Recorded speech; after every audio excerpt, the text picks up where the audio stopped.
Hello everyone. Hi. So this is going to be the last session of the day. Just bear with me for a while, then everyone can go home. So today's session is about Drush, and I'll be explaining you how we could use Drush to save time and improve productivity. So how many of you here knows Drush already? Everyone knows. So we can have more conversation rather than me giving you a session. Yeah, I could walk you through some of the commands which I felt are very important during our everyday development time. Yeah, so and then I think we could have a conversation more since many of you used Drush already. So brief about me. I am Mohammad Asif. I am from Hyderabad. I am associated with Drupal from last 6 years. I started with the version 4. Yeah, then it's been 5, 6, 7, so it's a long journey. Apart from Drupal, I actually started my work on Java initially, then later shifted to OpenACS, which is based on a Tcl based scripting framework. From there, I came to PHP, plain PHP, and then to Drupal. I am also part of Drupal Hyderabad group, where we conduct meetups and trainings. Apart from this, I am an Acquia certified Drupal trainer, where we give corporate trainings to companies. Yeah, that's a little brief about me. And I work for Azri Solutions, which is an open source company. I work there as an architect. I have been with Azri from the last 8 years. Yeah, from 2004 I have been with Azri, and with Azri only I have been associated with open source. All this, whichever I had mentioned as open source technologies, all were when I did as part of Azri, I had done those. So we'll get into the actual Drush. Yeah. So how was it before Drush? When we don't have Drush, how it used to be? If I had to download a module or set up a Drupal instance itself, what we used to do it? You go to drupal.org page, download the entire Drupal directory, untar, keep it in your web root folder, set up a virtual host, and then do it. Now with Drush, what happens? It's just one single command. You give Drush DL and then the Drupal, it downloads the entire Drupal 7 version into your directory. Then there are some additional commands to that itself. It will also create a database for you. Using a simple one command, you could also create a database and then install Drupal in like just 1 or 2 seconds. Your Drupal gets installed. Yeah. So we'll see it, some of the important commands. So I think some might feel boring if you already know it. Just bear with me. It's again a simple what's Drush command. We call it as a shell utility because you execute all commands from your shell or your command prompt. So it's an utility of Drupal, a command line shell and scripting. Again, why? To accomplish tasks faster, so that you can concentrate time on more productivity things rather than going and doing all those silly things and time consuming work. So Drush is very helpful in terms of time saving, and it is must to learn for every developer. At least every developer who himself calls as a Drupal developer should know Drush. That is very important. Yeah. It's simple. Installing Drush is very easy. You just have to visit that Drush page, project page, and there you will download a simple module, even though it's not actually a module, but you have to download that and follow the README instructions. It's very simple. You could download it with 1-2 commands, your Drush gets installed. So some of the Drush commands. Yeah. Let me show you on the side.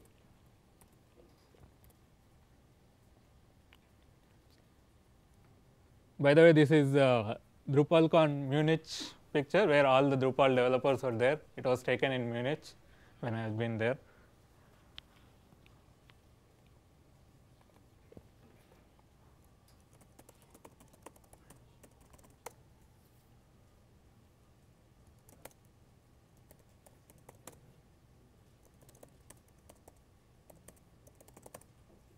Okay, this is one of the Drupal instance. I will show you. I will execute all the Drush commands here, and I will show you.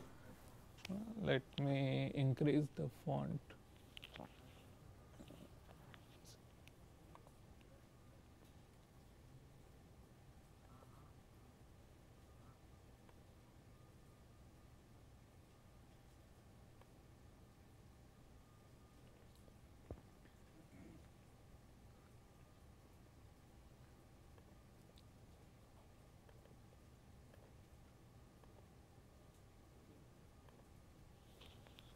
Visible, right? Yeah. Okay. So, basic first command,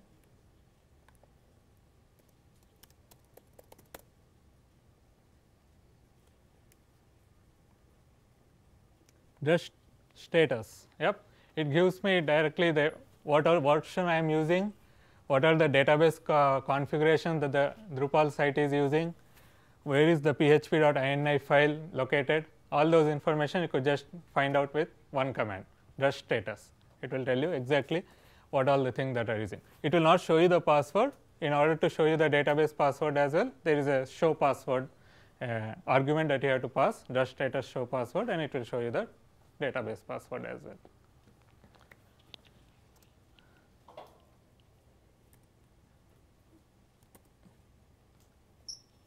So, I think you could see it, some of them here which I had written. The version, Drush version will give you the exact Drush version that we are using. Right now it is 5, but there is 6, 7 also got released, whereas there are new commands in Drush that has been incorporated. So, Drush -v will tell you exactly which version of Drush you are using and do you need to update. Then status, which I had just shown you, what is the status of your Drupal installation. Drush CC, I think this is one of the commands every one of us uses it.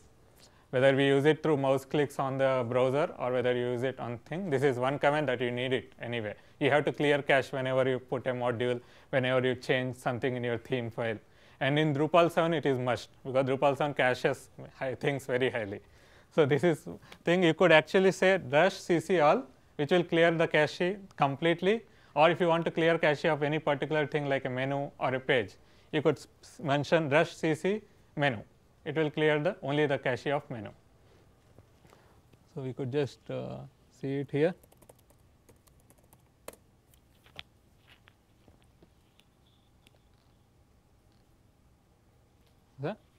So, it just mentions you menu cache was cleared and it gives you success.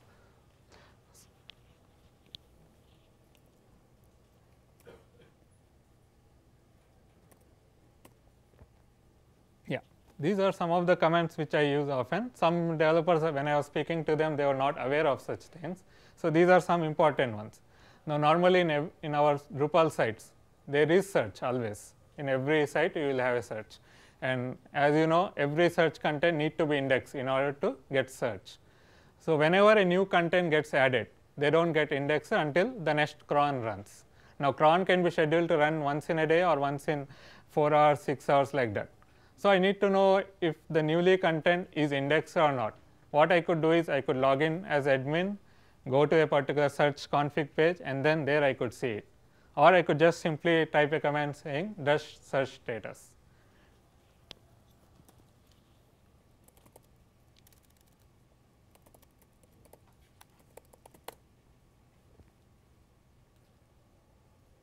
There are 0 out of 15 still to be indexed.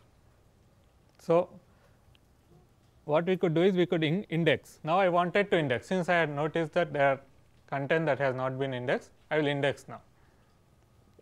So, I will say okay, all are indexed actually, it was saying 0 items. So, let us generate some content. Now, normally everyone knows about devel module, right? Yeah, devel actually generates you the content. So, there is a Drush hook with devel module through which you can generate content with a Drush command itself. We will just say, now in order to see what all commands are available in my installation, every module which has been integrated with Drush gives you new commands. So, every time if you say Drush help, it will tell me what are all the commands that are available in my Drupal installation. So, in this I have devel module here, which is giving me all those hooks, generate content, generate menus, generate terms. So, let us use generate content hook.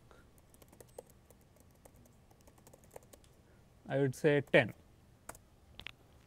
Basically, I am generating 10 nodes. Yeah, it says generated 10 nodes. So, let us execute Drush.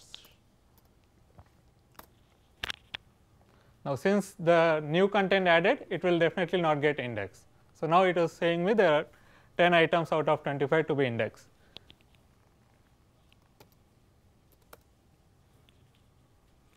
Right. So, now let us index them.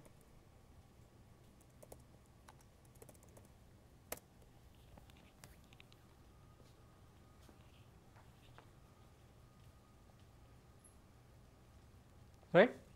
So, the index got built. Now, let us see the status. Right. All my content got indexed. This is something very useful in your production sites. It might not say help here thinking that what is good with that command, but then in your production site, when you get so much of content keep getting added, or suddenly if a client says that some content got added and it is not visible in search, you cannot log in there as admin and then do all those things. You could just simply go and execute a command on your shell and then it gets indexed, or at least you could tell them immediately that this is the content that has been still pending, it need to be indexed. In such cases, it is very useful to execute from Drush. Okay. I think this is very commonly used one, enable disable modules.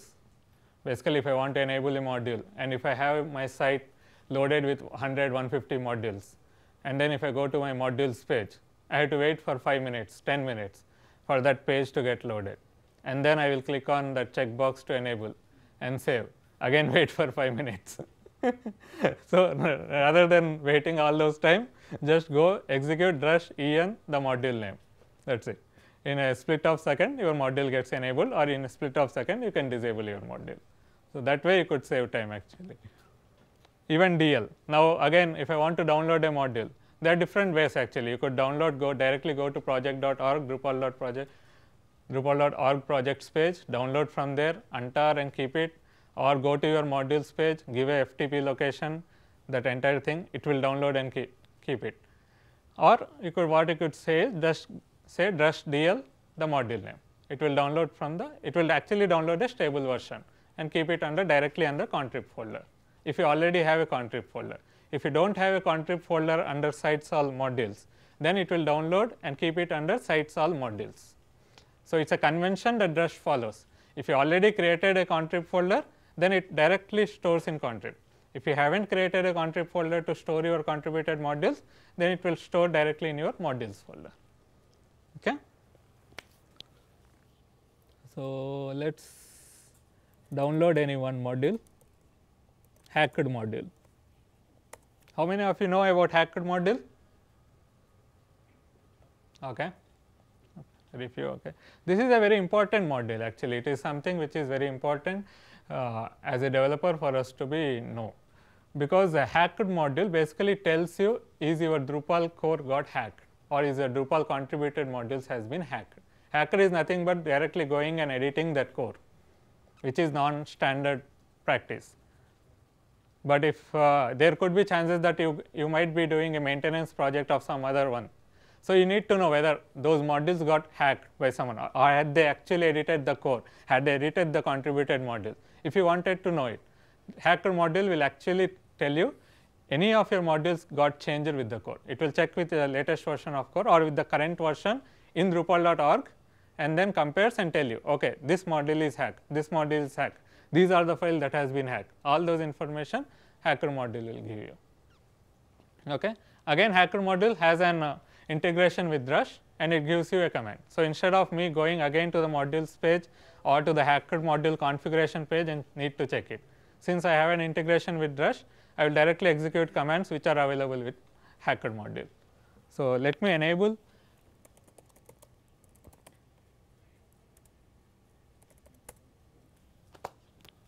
en basically is an alias. So, it is basically asking me, do you want to continue? Okay. Otherwise, the actual command will be drush pm-enable, and then the module name, which is the actual command. But then you could also give aliases to your commands. So, en is an alias to pm enable command.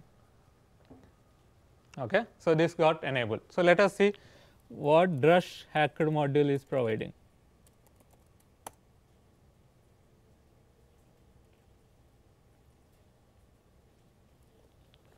Do you see that all commands in hack? So, it gives me hacker details is one command through which I could see what all the module that got hacked along with the details of it. Diff will actually give me the difference, like if there is a file menu module, in that there is a menu.module got hacked. So, it will diff the actual menu.module with your hacked version and then give you the differences. So, those are few ones. Then cron basically everyone knows how to run the cron. So, you have actually, if you want to run manually cron and don't want to go to that page and then run it, just say drush cron and cron gets run. The next two commands might be helpful if you are setting up instances on your staging, production, or you want a clone of your development instance. Then drush archive dump. Archive dump basically gives you a dump of your Drupal code base along with your files directory, modules, database, everything. The Drush archive dump will give you the exact dump of your instance. Then using Drush archive restore, you could actually restore your site. Yeah. No problem. Go on. I think it's same like tagging a code. In SVN, it's like we tag the code and move from staging server to production server or pre-production server. Kind of, but tagging is more in terms of version control. But once you tag it, you actually cannot edit any time. Yes. What I basically is like in SVN or Git, if I tag it, I could actually pull at that particular tag code at any point of time. Whereas Drush archive dump will only give me a zip file or a tar file. Including the database also? I remember, I think so. No, I think so. I don't remember now. So, I think we could try it out saying Drush archive dump and restore. Let us see if it gets or not. I think it will, yes, it will create a dump file, but it might not undump it into a database. It might give you a SQL dump. So, what is the use of that? You could undump it, right? You have to, instead of again going and taking a SQL database dump separate command, your Drush archive dump will give you even the database file. So, once you do the restore of your instance, you could use the dump and undump it in a new database. So, that way it is useful. It gives you three, within a zip file gives you three folders, your code, your files and your database. Yeah. And one by one it executes all three of them. Correct. So that's what Drush AWS says. Perfect.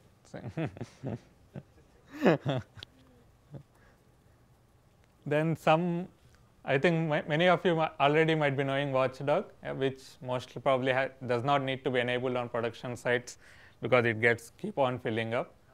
And it is already, Drush has an integration with Watchdog. Sometimes you might have been enabled and you wanted to delete certain unnecessary messages. Then you go and directly say Drush Watchdog delete, and like cron run successful is one kind of message which will get logged always. And if your cron is running every minute or every 10 minutes, and in a day how many messages you will get, and in a 1 month how many rows it gets populated. So, you could directly say Drush Watchdog delete and delete all those unnecessary ones. See, or if a particular ID is there, you could do that even Drush Watchdog delete. Then Drush with SQL. Normally, when we don't have Drush, and if you are working on multiple projects, you not remember what is the database credentials you had given. So, every time I had to go to your settings.php, look for DB URL if it is D6, or look for database if it is D7, and then check out the database name, database password, user, everything. Now, with Drush, I don't need to remember anything. I will just go to my instance here and I will say Drush SQL CLI. It connects me to MySQL. It connects actually to the database directly. So, I don't need to remember all that thing. It directly connects and I can execute my queries there. So, that again saves time in one way. You don't need to remember. You don't need to remember the unnecessary things.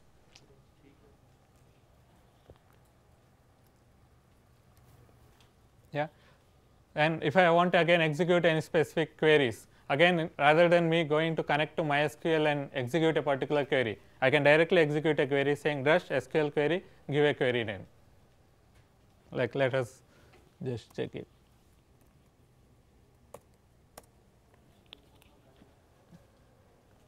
What happened to this?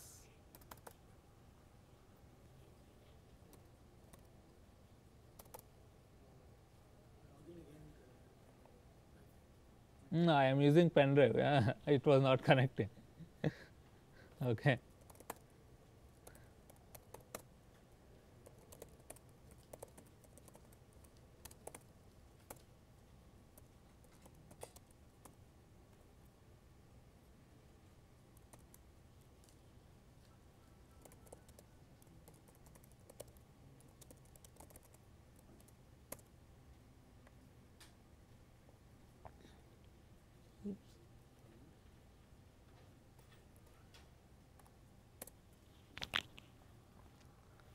See, I just executed a query, Drush SQL query.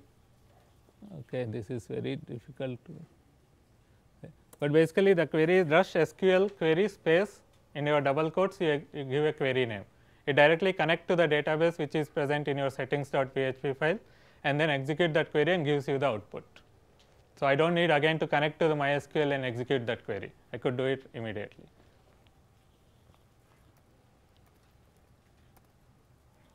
Yeah. Similarly, SQL conf will give me the credentials. Like, since I do not remember, I do not need, again I do not need to go to settings.php if I need to give it to someone else.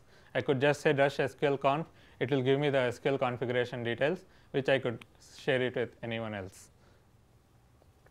Then SQL dump, simple, it gives you the dump file to a particular file name. If you want to output it, you could redirect saying the pipe symbol.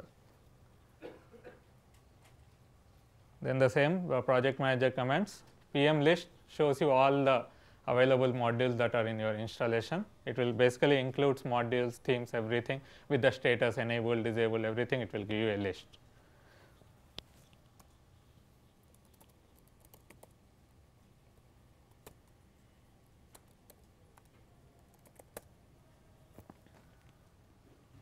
You see, all the modules that are there that gets installed along with the versions, and then it says not installed, enabled, disabled, all the status. You could directly see it instead of going to modules page if you want to see it directly.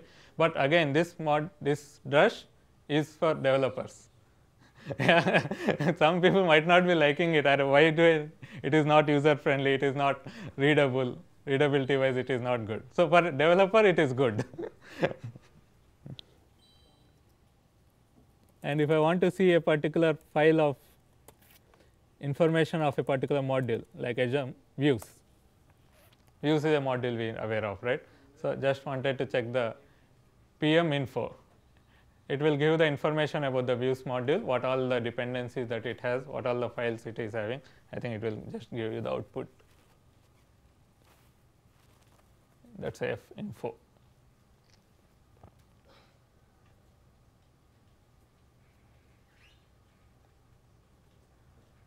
Yeah. So, the module required by what all it requires, the dependencies.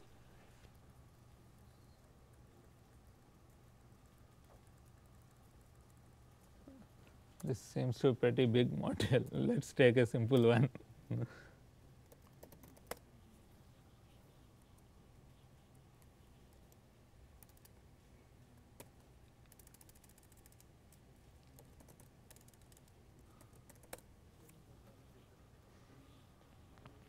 Yeah. So, this will give you the information about your module. Basically, the info file. Info file, yeah, which is giving you the information.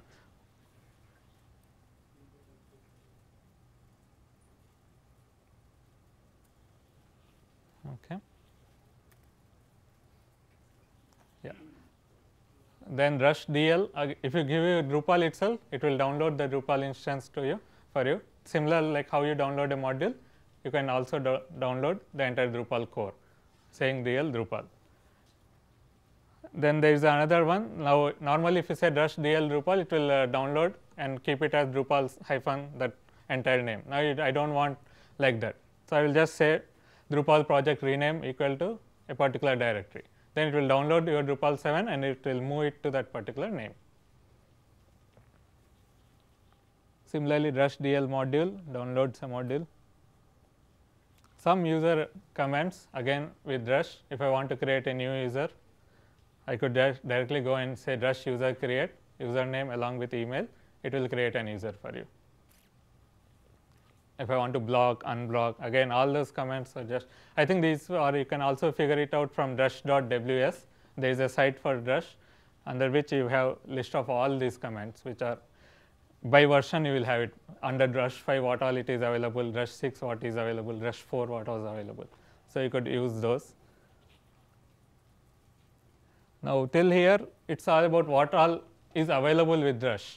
Now, we could even enhance Drush. We could create our own commands with Drush. Yeah. So, we could see what all we could do with Drush. Now, this is again available, few of them, but not being used much. SQL create.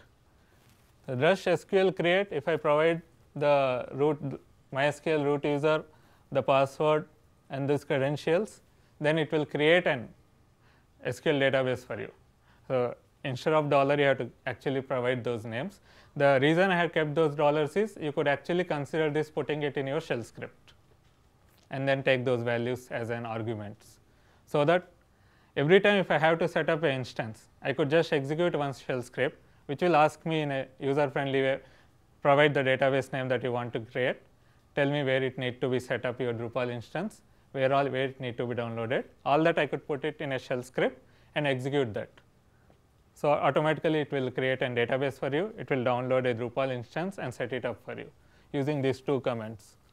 First creates a SQL database, second installs a Drupal, site install, I am providing the database credentials where it need to, which database credential it need to use, along with the Drupal admin user, what user it should create, along with the password, do you want the clean URLs to be enabled, along with your site slogan, anything you needed. All that in just two commands, if I keep it in a shell script, I could actually create a database every time. So, this is very useful not for an actual developer, but for a site admin or project manager kind of thing who is handling more projects, who needs to set up multiple instances every week or every 10 days like that. So, he could actually save time by just executing those commands. I could also show you a shell script which I had written, in that how I had used it to save my time. Now, this is one thing I came to know, which I was even not aware initially. Normally, when you are working, you want to disable all modules at once, all contrib modules, because you have to debug certain thing and you do not know where exactly that issue is coming. So, this command is very helpful there. You could just go execute that and it will basically disable all your contributed modules, and then slowly you could start enabling the modules which are needed for you. This is what we had seen already earlier using hacker module. Now, Drush make. Drush make was earlier an extension to Drush till Drush 4 version. In Drush 5 it is already part of this. Using Drush make, you could actually mention what all modules also that you wanted to be enabled along with your Drush site. I could actually create a make file of Drush under which I will define what all modules I need to be installed when I am setting up my Drupal instance. So, there is a make file, Drush make file, under which we will define all this, which version of which module I need to download and be using it. So, using Drush, we could Drush make, we could do that. I would show you the example first.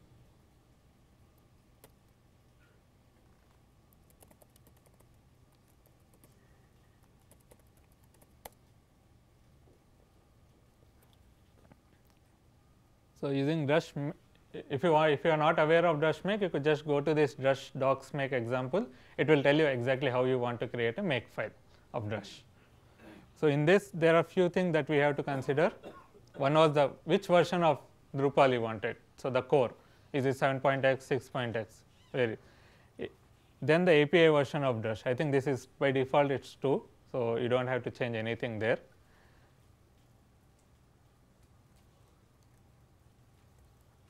Now, some might be aware about press flow. So, instead of Drupal, if I want to use press flow distribution, then I would mention there the project press flow type equal to core. So, that instead of it is downloading the Drupal core, it will download press flow. So, you have to mention how it is, where from where it need to download. So, if I say type equal to file, then you have to mention the URL. Instead of file, you could say git, so that it will download from the git. So, you have to mention those URLs as well. Download URL from where you wanted that to be downloaded.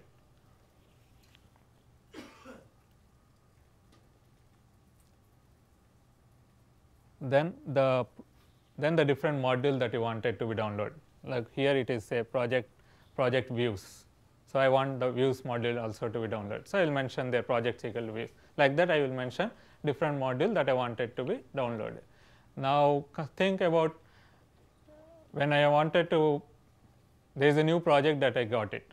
So, there basically for every new project or for every Drupal project, there are some set of modules which are common and which are not by default coming with core. So, normally what we do, we always download and enable those modules. So, what you could do is you could actually create one installer profile for yourself with your common set of modules. All the module that you need, you keep it in your make file and execute that whenever you are starting a project. So, that you have all your modules available, enable everything at once. Asif, Yeah. one question. Yes. It would be for custom modules as well. We create for the country and custom. Correct. So, would it be useful for custom modules as well? Custom modules, if you already have a custom module and then you want that custom module also or you are going to use it in many of your projects, then yes, you could mention it here. But then you have to mention the path there, because your custom module does not know the Drupal. So, you have to say the download equal to file and then the URL, then it will download it. In fact, Asif, what we have done is we have created an installation profile for the same.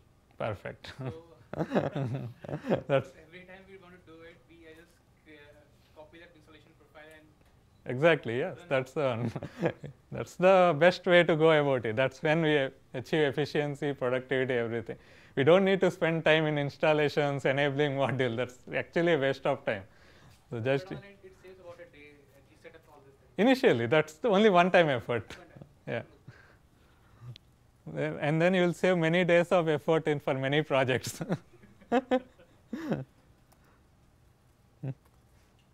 So, like this you basically define in your make file what all the things you have to do, which version thing, if you wanted to specify any particular version. If you do not specify, it will take you the latest stable versions. Now, this is how you could create your own Drush command. Now, there could be you might not need thing, but if it is, it's good to know some might be executing certain commands which you don't, which it is not available by default. So, here is how you will define your command. You write your own module underscore Drush command, then I think that's items of my command is the one where you specify your command, what command you want to use. Like PM enable is a command which I am using, Drush PM enable. Similarly, PM disable is a command which I am using. So, instead of here you have to define what command you wanted to execute along with Drush, and then what is the description of it, is it going to take any arguments. So, along with this, like generate content is a command which will take an argument number. So, when I say Drush generate content 10, it basically is taking 10 as an argument to that command generate content and generating 10 nodes. So, similarly, for your command, if you want to specify any arguments, you have to mention it there. Then you are here, it's the alias that you are creating, like en is an alias for PM enable. Similarly, for your command, if you want to have an alias, then you define an alias here. So, this is only a declaration of your command. Now, what your command has to be done is again you have to define it. This is just an declaring that you have a command that can also show, when I say Drush help, this is where from where it will take it up and displays you that your command is also available. Now, how should I call my own Drush command? Function Drush underscore that module, then that is the command name, Drush my module underscore the command name that you specify. Here again it is what all you wanted to do, you have to do it. It is just a business logic here. What all you need to be done, you could do it here. So, whenever I say Drush my command, this is the same thing that gets executed, and whatever in this, that will get printed there. So, like this you could actually create your own Drush commands. So, as I said, you could use simple shell script to do it, or you could also create an installer profile directly to disable, or sorry, to install the complete Drupal instance with a preloaded set of modules, themes, whatever is needed, libraries, all that you could do it. That's it from me. So, any questions? Yeah. Can I enable a single module on a multi-website using Drush? Can I come again? Can I enable a single module on a multi-website system using Drush? Using Drush. Yeah. You could. You actually have to go to that particular site's what you say, individual directory again of the Drush installation. From there you could enable it. If you execute it at the root of your Drush, then it cannot, because it will not know where it need to be. Then it will install on all On your core, basically. It will install on your core, where if there are multi-sites, and then if you execute Drush enable, then it only does it in your core. Okay. Same goes for cache also, clearing cache. Yeah. If I want to clear cache for single website, I have to go to that folder. But then if in your multi-site, if you are having a separate databases for each of your site and not a single database, then yes. Single Drupal installation and 5 multi-websites. Yeah, 5 multi-sites, are they configured to a single DB or are they configured to a different database? Single shared database, and each one has its own prefix. Yeah. Then yes, that's how you have to do it. You have to actually give alias also, Right. Drush @ if you say the site's name, the site name, Right. then it will actually execute in that particular instance. Thanks. Yeah. Anything else? Asif, one Yeah. thing is something apart from this session. Okay. Can you tell me something about development, how it is native in Drush and Shell? To generate users, to debug the messages. Normally what happens is, if there is an issue and I wanted to print the output of one particular array, there is a dpm command in devel, which will give me a very good, it calls some kind of readable, they will say it, what is it? Lingo reading something it says. It basically gives you one format of reading of your array in a very clean structured way it is basically. So if you say dpm of that object, it will give you that commands. Now using Drush, I don't think there is something directly common, rather than it is just giving you few more commands which you could execute with Drush. Apart from that, there is not much. Thank you. Yeah. Anything else? Sorry? Yep, you can, I think. So we have some stickers. If anyone wants stickers, please come and collect. I will be placing it here. Okay. And